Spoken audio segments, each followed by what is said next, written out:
Hello, everybody. This is Vicki Jeter, and I'm representing Louisville Center for Spiritual Living. And this video is our introduction video to our midweek inspiration. And each week, the midweek inspiration could be a little different. And so, especially with the onset of doing virtual Sundays, which is going very well for us, sometimes the midweek video will be the presentation portion of what we did on Sunday, and sometimes the midweek inspiration will be unique, done by a practitioner such as myself or one of our other practitioners, depending on what's happening and how things are changing in this very fluid environment that we're experiencing right now. So we just want to let you know that it will start with this introduction, and then just following it will be something very unique each week. And we hope you enjoy it. And if you have any questions, or if you would like to be in more consistent contact with Louisville Center for Spiritual Living, you can email me at Vicki B. Jeter, that's V-I-C-K-Y, B as in boy, J as in Jack, E-T-E-R, @gmail.com. Thank you. Will light the candle is our representation of that we are here, and that as we are here, all of spirit is right here, right now. So as we open this morning, I'd like for us to really think about truth versus falsehood, support to all, and the love that fills the earth. And so we take a deep breath. And we know the truth that there is only one spirit, one life, one love, one power, and that we are of that one. And so we bring together our energies, our intentions, and we hold up the world. Those that are suffering from the coronavirus, those that are living in fear of it, those that are seeing adverse effects to their finances, all of those that need some encouragement, that need some support. We all are living in a time where we are called to stand above, to not hear all of the lies and misdirections and things that we know are not true. We know that there's only one. And so in celebration of that, we know that as we give our energy and our power and our intention to all finding what they need for being comforted and supported, we are truly grateful. Grateful for them and grateful for us, and grateful that this too will pass and that it will work for good. We may not see it now, but it will. And so we take a deep breath and we allow ourselves to be right here, right now, with so many like-minded people. We open ourselves up to receive our own encouragement, our own answers, and we let it be. And we call it good and very good, and seal it with the words, and so it is. Okay, so here we all are, and you are welcome. Now, I did the opening prayer, and Vicki is going to do a reading. So, as practitioner of the day today, it is my great pleasure to offer this reading. Spirit dropped this in for me just as I turned within looking for the reading that fit today, and it literally popped up in front of me. And it is titled Desiderata. It's a poem by Max Ehrmann, written in 1927. and desiderata means, in Latin, desire. Go placidly amid the noise and the haste, and remember what peace there may be in silence. As far as possible, without surrender, be on good terms with all persons. Speak your truth quietly and clearly, and listen to others, even to the dull and the ignorant. They too have their story. Avoid loud and aggressive persons. They are vexations to the spirit. If you compare yourself with others, you may become vain or bitter, for always there will be greater and lesser persons than yourself. Enjoy your achievements as well as your plans. Keep invested in your own career, however humble. It is a real possession in the changing fortunes of time. Exercise caution in your business affairs, for the world is full of trickery. But let this not blind you to what virtue there is. Many persons strive for high ideals, and everywhere life is full of heroism. Be yourself, especially do not feign affection, neither be cynical about love. For in the face of all aridity and disenchantment, love is as perennial as blades of grass. Take kindly to the counsel of the years, gracefully surrendering the things of youth. Nurture strength of spirit to shield you in sudden misfortune, but do not distress yourself with dark imaginings. Many fears are born of fatigue and loneliness. Beyond a wholesome discipline, be gentle with yourself. You are a child of the universe, no less than the trees and the stars. You have a right to be here. And whether or not it is clear to you, no doubt the universe is unfolding as it should. Therefore, be at peace with God, whatever you conceive him or her to be, and whatever your labors and aspirations in the noisy confusion of life, keep peace in your soul. With all its sham drudgery and broken dreams, it is still a beautiful world. Be cheerful and strive to be happy.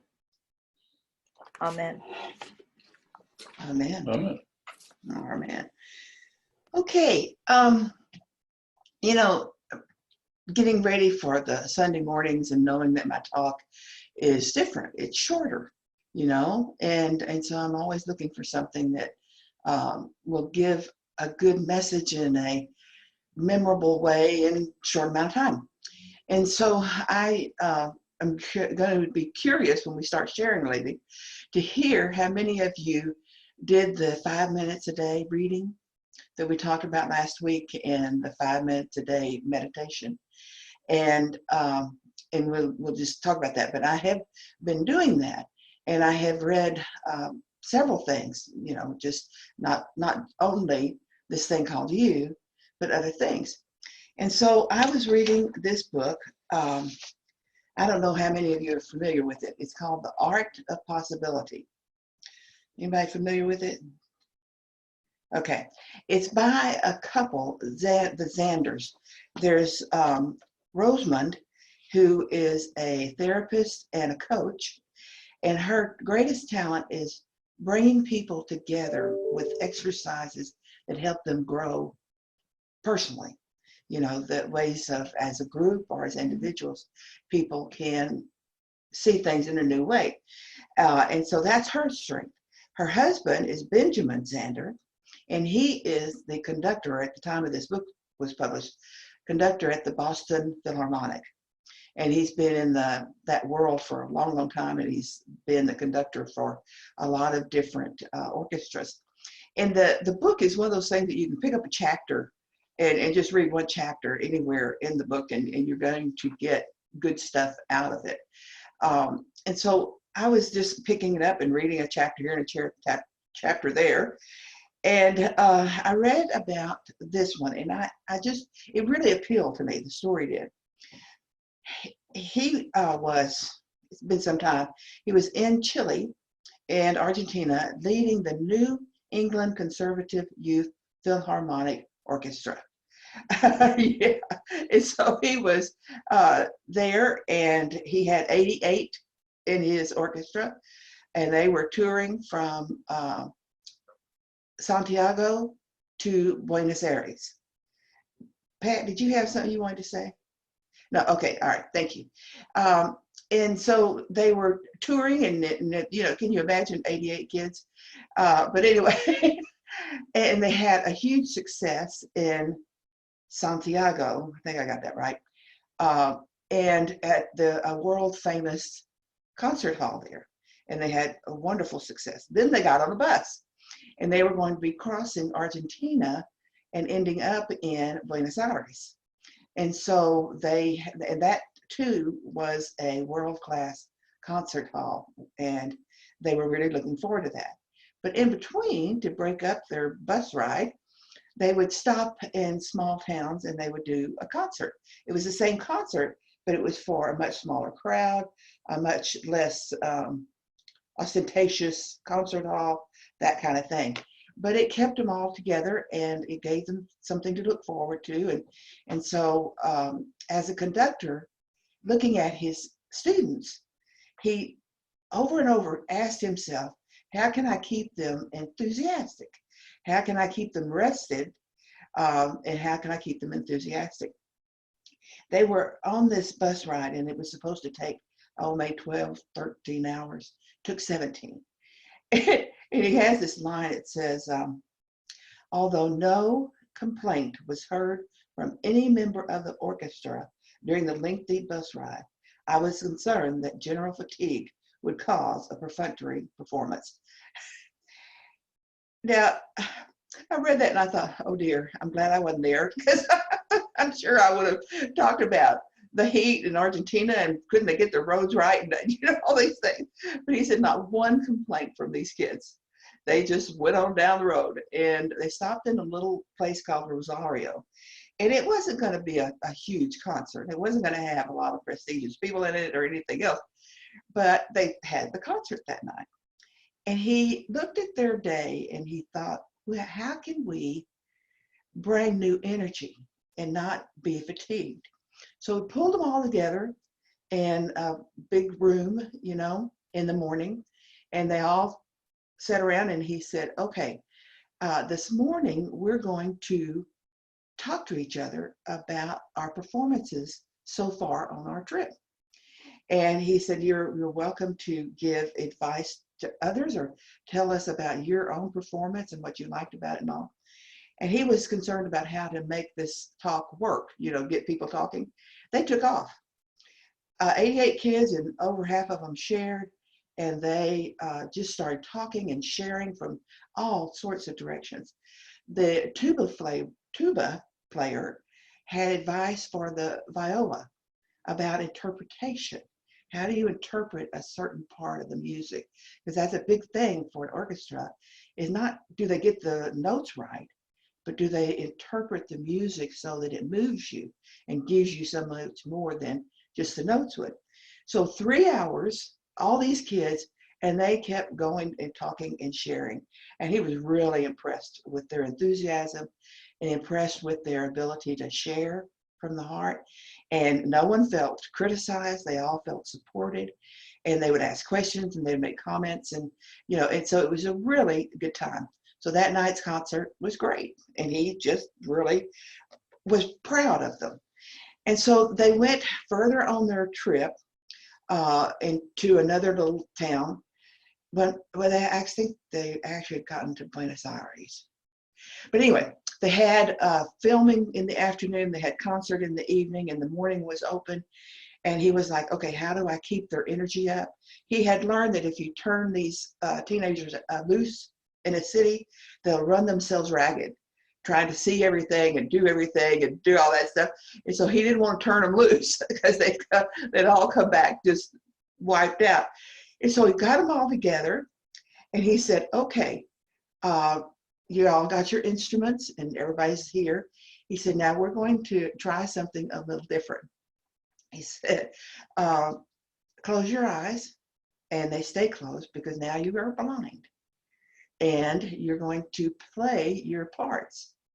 And so they took a whack at it. They've been doing it, but instead of having the flow that they would have if the conductor was conducting them, they had little blocks of sound, because they were playing the notes. He said they'd never been required to memorize the music, but they had pretty much played it a jillion times. And they would play the notes and they were all right and all of that, but they weren't together. They weren't sharing. They weren't really, And so he stopped them and he said, okay, when you lose the ability to see, what ability do you increase in your life? And they all jumped in listening. If you can't see, you have to listen. You have to listen more. He said, okay, let's try that again. And let's see if you can move into that place of listening. And so they tried it again and they were, wow. They could hear the difference in how, as they were more invested in hearing what was going on around them than they were in making the notes just right, they really began to create something beautiful together. And so they were very impressed with themselves and with the whole thing, and he was too. And then he said, I want us to do one more thing. I want you to rearrange yourself on stage. All the violins are together and all the horns are together and all that. Stand by an instrument that you do not normally stand by.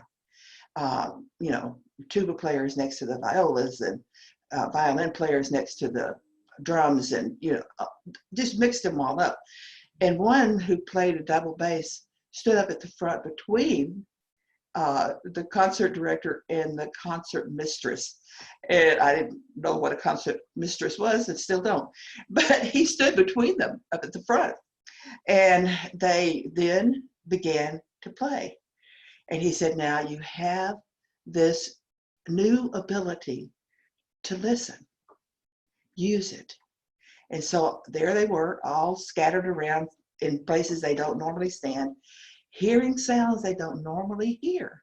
If you're in the violin section, what you hear is the violin section. But they, were in a place where they were hearing new and different things. And so they did that, and it was incredible. They were just, it became the highlight of their trip because of the beauty that they created when they truly listened. And he said that he noticed a number of the people that were there just visiting, just observing the practice, crying because the music had moved them so deeply. And so he had a way, thinking about having them be blind and moving them around so that they were standing near somebody else, gave them that ability to see and hear anew. And he was wonderful at that. He still is, but he was just really good at bringing in ways for them to listen in a different way. And I'm reading this story and I'm just loving the story. And I thought, well, I'd like to share that with everybody. But I thought, well, what does it have to do with what we're going through right now? We're all going through the whole coronavirus thing, and we're all doing that with our different degrees of acceptance, different degrees of concern, different degrees of understanding, all of that. And I thought about leadership. And leadership is so important, but we lead ourselves. So as he was leading those 88 youth, we lead ourselves, and maybe we lead a group too, but how are we leading ourselves? How are we finding new ways to be in this time and space? We talked about the meditation and the reading last week and how to go about doing that. But how are we using this time to see our lives, to see the world in a new way? Have we learned a new way of listening? Have we learned a new way of being in our worlds? Are we listening to people we don't normally listen to? Are we seeing things that we don't normally see?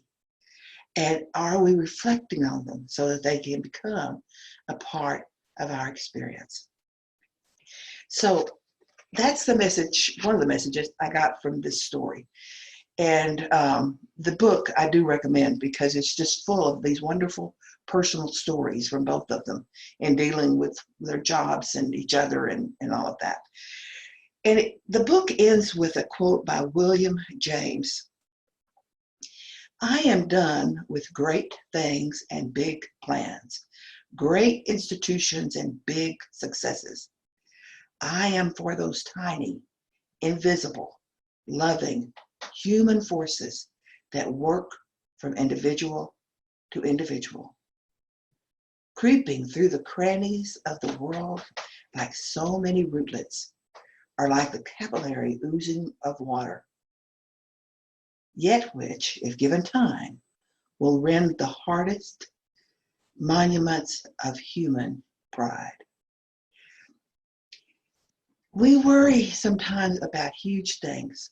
You know, how can we change something? How can we discover the cure for cancer? You know, but we focus on these big things that are impressive in one way or another. And oftentimes we find ourselves lacking.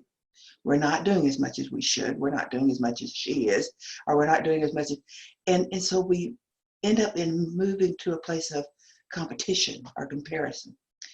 But William James says, I am done with great things and big plans and great institutions and big successes. I am for those tiny, invisible, loving human forces that work from individual to individual. How can we work more and more from individual to individual? Valuing who we are, what we have to give, and then giving it to whoever it is that we are in the realm of. All right, so we're going to do a meditation. And it's going to be a silent meditation.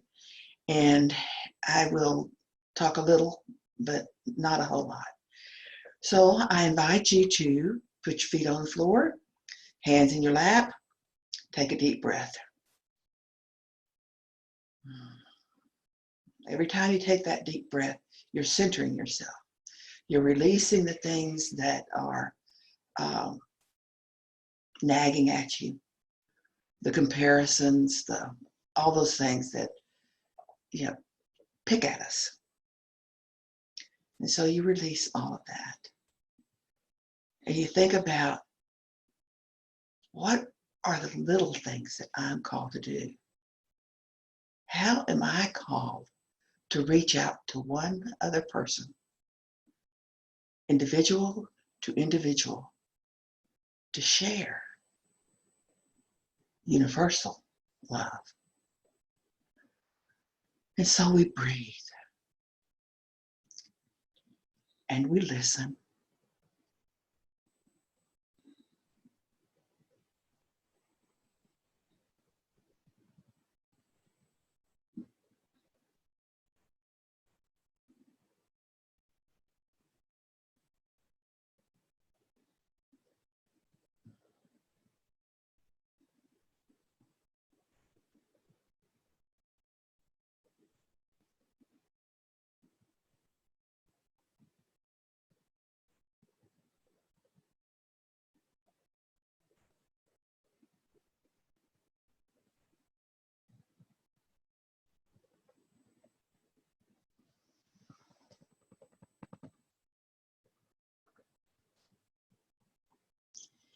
How do we value ourselves, knowing how incredibly wonderful we are, knowing what gifts we are to those in our immediate world and to the world at large?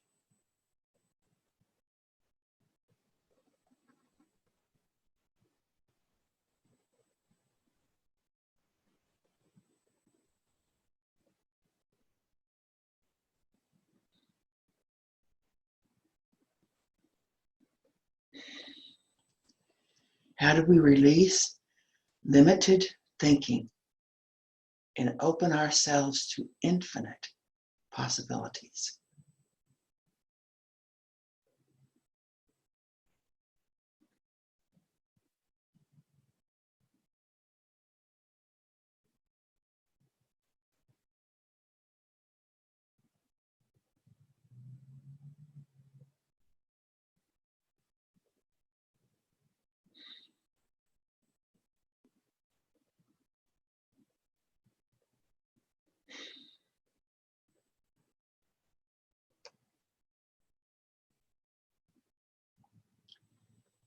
We take a deep breath.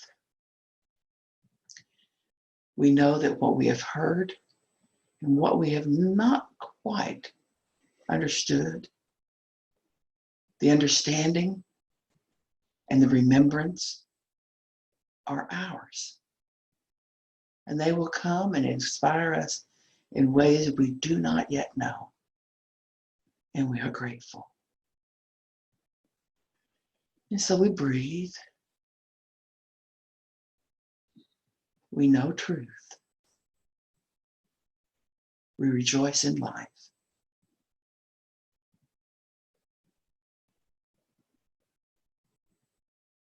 And so it is. Okay. All right. Thank you, Carolyn. So just very, very briefly, I did want to just share this one thing. So many lovely stories about nature this morning. Well, we have the pond just, like 100 feet off of our apartment. And this is the time when all the little puffballs are born. That's what I call the baby geese and the baby ducks. And yesterday, it's talking about the amazing intelligence of animals and imagining trying to be an animal. Well, I have actually imagined what it's like to be a mother mallard, because sometimes mallards, they'll have huge things of ducklings, and you can't imagine how they ever sat on them all. And we have postulated that perhaps they babysit each other's babies, because sometimes they're just, So yesterday, I'm quite sure these were all her babies, really, because I didn't see any other mamas around. Here's this mama mallard, and she has like 11 babies, if I counted right. And she had a straggler. So she's back there with the straggler, and here's this whole mass of rolling little puffballs getting quite far ahead of her. And then here comes this deluge of a rainstorm on them, and it happened really fast. And so there were already puddles. And all of a sudden, these 10 little babies kind of got sort of scattered a little bit, and they're tiny, tiny. And in seconds, some of them are finding themselves like in puddles of water, and they're flapping their wings and they're stomping their little feet. And you can see them looking back like, Mom, what is going on? What is happening now? Because they couldn't see her. And she came running up with this one little last one. And I'm thinking, my gosh, how does a mama duck with like 11 babies know that she's got a straggler? How does she know how to keep them all herded together? It was really adorable. There's a thing that ducks are born knowing how to swim. And I think they actually are born knowing how to swim in the same way an eagle is born knowing how to fly. But I really think some of them don't know that. And so when they first land into the puddle of water, they're flapping like we do when we get thrown in. So anyway, I just wanted to share that because it was adorable. Okay. And so now we're moving into prosperity, and Pat has let me know that she would like to say something for prosperity. I just want to thank all of you who have gone to the extra effort to send your tithe either through the mail to the P.O. box or through PayPal. Our donations are down 50% this month, and we still do have the same expenses. So what you've done has been good, because if we didn't have that, we'd be kind of in a world of hurt. But I know it's not as easy for you as it used to be, but I do so appreciate what you're doing, and I just wanted to thank everybody. Thank you, Pat, very, very much. And so I have our prosperity affirmation for today. And Vernon, did you put the prosperity? No, not prosperity, the donation. No, yeah, the donation link is in the chat, and is the address as well? Yeah. And also the address for your checks. And so April's prosperity affirmation is quite simply, Spirit is unlimited supply. So say that with me. Spirit is unlimited supply. Yes.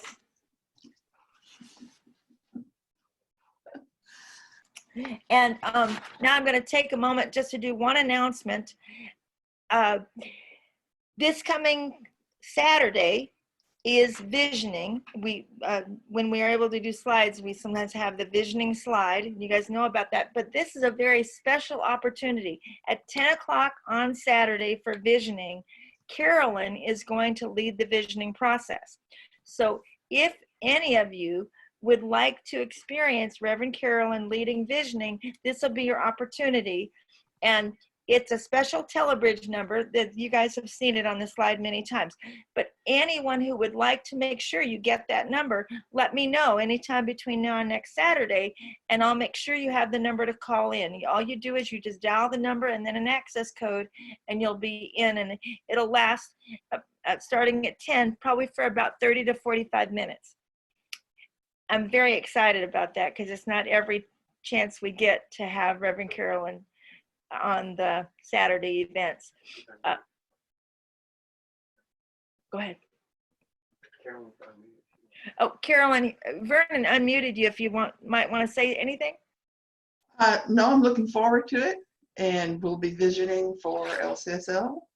And if you've never done a visioning process, you need to take advantage and learn that skill. That's another practice, another skill in your spiritual journeys. And so I look forward to talking to a bunch of you. And then, thank you, Carolyn. Also, you know, that same line, that same call rolls into the Saturday morning discussion call.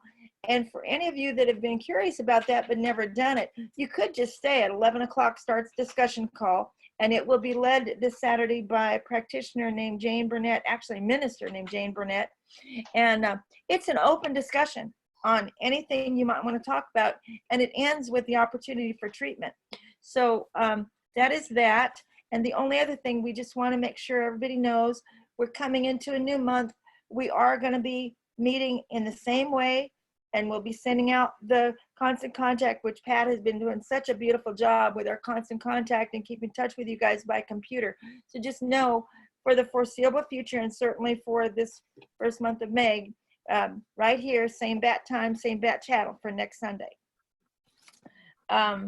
And does anybody else know of any announcements that I'm missing? Okay, so now we take that opportunity to make a shift and come into our closing treatment. And we breathe. The pausing breath, breathing in and letting go, relaxing into spaciousness, which leads to the stillness that is the center of spirit. And spirit is at the center of us. And in that, all is well, for it is the point of first cause, in which there is no separation, no mystery. All is one, and one is all, in love and law, eternally expressing in every form, every feeling, every dynamic, and every dimension. And from this recognition of the all that is all, in, as, and through every person within the sound of my voice, mind, heart, and soul, I realize right here, right now, as spirit meets each one of us where we show up, at the level of the highest and best, that every word spoken, every desiderata, every desire is already in the law, and that these times that we spend together cultivating our souls, cultivating being conscious co-creators, is an opportunity in spirit that is enfolded with enthusiasm and vitality. Spirit says yes.